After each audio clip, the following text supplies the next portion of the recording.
Hi, this is Scott Cox with Interface Coaching. I want to do a screen recording today about heart rate variability. I've been waiting for this to come up in my own data as far as to share some information about this, and today's the day. So I'll try and be brief with what's going on here so we can get quite in depth about heart rate variability and recovery and those things. But anyway, a lot of athletes are using heart rate variability as far as measuring it daily or wearing a whoop strap, such as I wear. It tracks my sleep, and it's helped me curb some of my behaviors as far as maybe when if or when I have a drink at night with my wife, how many drinks potentially, maybe what type of a meal I have before bed.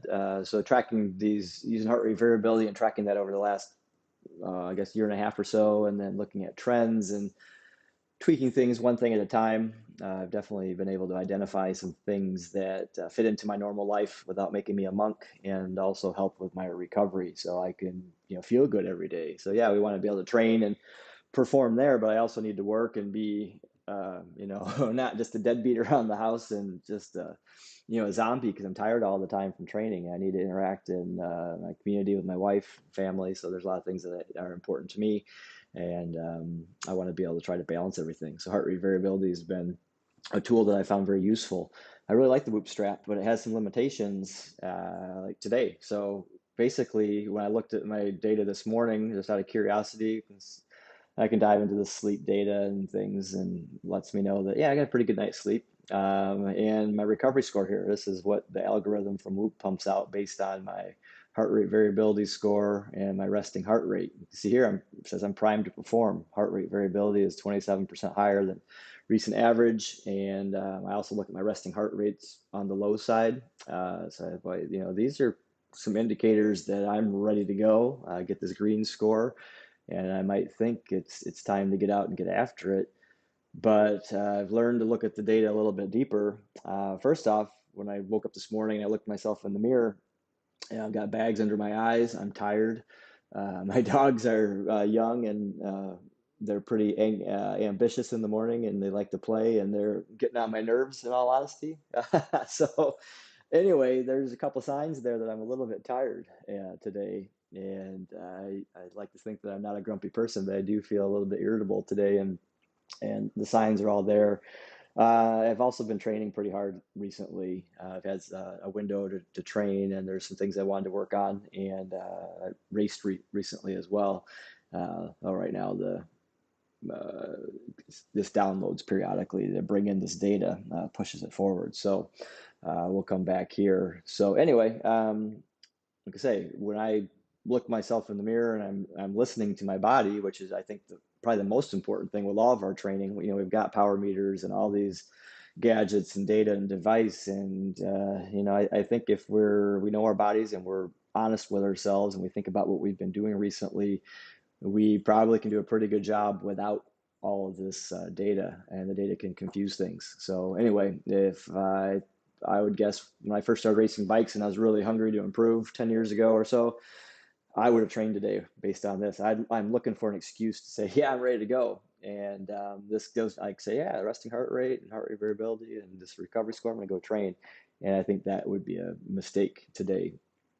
Using the WKO5 charts here, that also helps support that. So I think we can look at the data a little bit more in depth. I did a recent recording about the performance manager chart and how it gives us these numbers about how fit we are and how tired we are. And they're valuable, but again, we have to put context to those things, and then also look ourselves in the mirror there too and say, how do we actually feel? So this top chart here is heart rate variability. So these individual dots are my individual readings from day to day. The green band is the normal range for me. So it accounts for those normal day-to-day variations. And the dark blue line is the weighted average trend. So it puts a little bit more emphasis on the recent few days versus maybe a week ago. But all that data is in there. So I like how this uses the weighted averages. And then we come down here, and this is looking at resting heart rate. So same, the green band is my normal range. The individual dots are the daily readings. And then this bottom line here is the 7-day coefficients of variance with heart rate variability. So this is just another weighted average on how much is, my heart rate variability varying from day to day.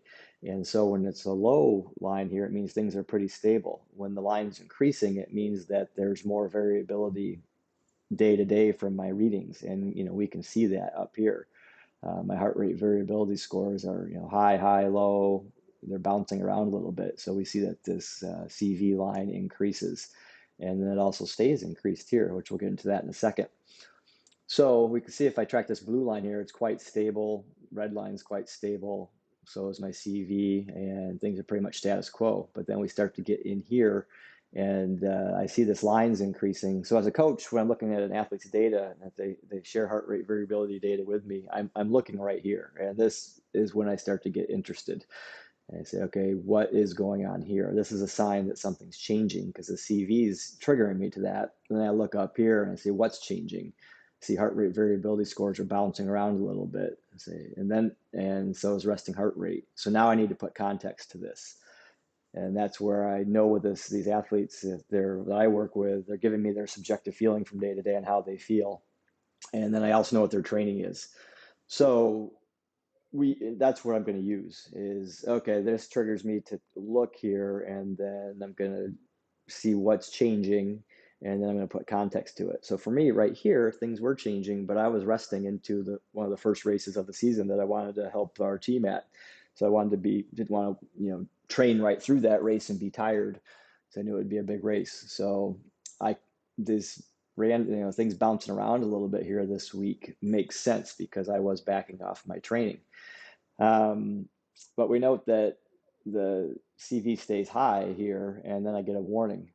But I get a warning when my heart rate variability score's high and my resting heart rate's low. So those two things should say that I'm ready to go. But I get a warning here. So I like the warnings because that doesn't mean that it's bad. The warning just tells me something's up and I need to put context to it. So interesting, right? So I've got a warning here using more in-depth charts, but if I'm using the simple algorithm from Whoop, it says I'm ready to go. And so these contradict each other. So again, how do I feel today? I feel tired. I know I'm tired. I put context to it. What's my training been like the last several days? I've been training quite hard and putting a lot of strain on my body.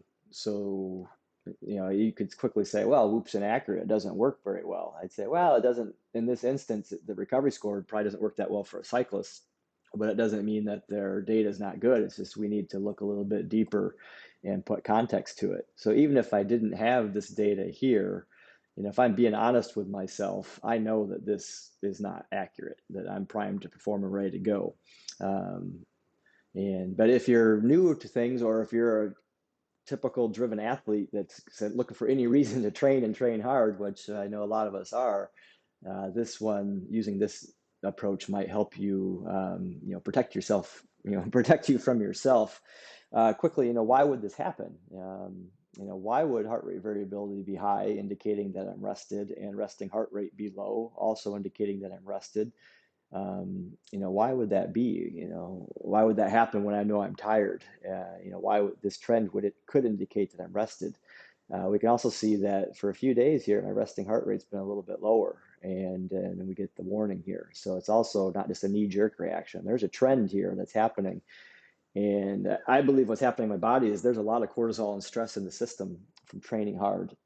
And our bodies can only take so much, and our body's going to protect itself from itself. So right now, the cortisol is trying to tell my heart to beat faster, my body to heal and recover, and I think the systems are overwhelmed. And so the parasympathetic system is saying, I'm going to override this because I need to protect myself even more. So it's another layer of protection. That cortisol and stress is there to help our bodies heal and react to that stress. But when there's a large amount of it, then the parasympathetic system's got a deeper level of protecting itself, and then that triggers it in. So then we see this high heart rate variability score, and then this low resting heart rate. So anyway, it's a sign that I've pushed it. So I was really flirting right here with training, and I knew it. And right here, which I planned on a rest day, and this is confirming that I need it. But again, if I was looking back here, I might be inclined to override that and go train if I'm motivated for goals down the road, where I think the smart move is to recover. So hopefully that helps with looking at a little bit deeper at some of the data that you might be getting in your training and how to use that a little bit better. These charts here are available in WKO5. Gold Cheetah, I think, has a version of these, which is a free desktop. So you don't have to pay for that. You just have to enter in your heart rate variability data. And then I believe the concepts from these charts here come from HRV for training on their app. And the pro, so the paid version, you can get access to this type trends. But I think if you're using heart rate variability data and you're serious about your training, then I would encourage you to go a little bit deeper than just what the app's giving you, and dive a little deeper, like say with HRV for training, the pro version, or getting the WKO5 or Golden Cheetah and start to look at the trends a little bit more to help use the data even better. So anyway, always put context to things and listen to how you feel. Hope that helps.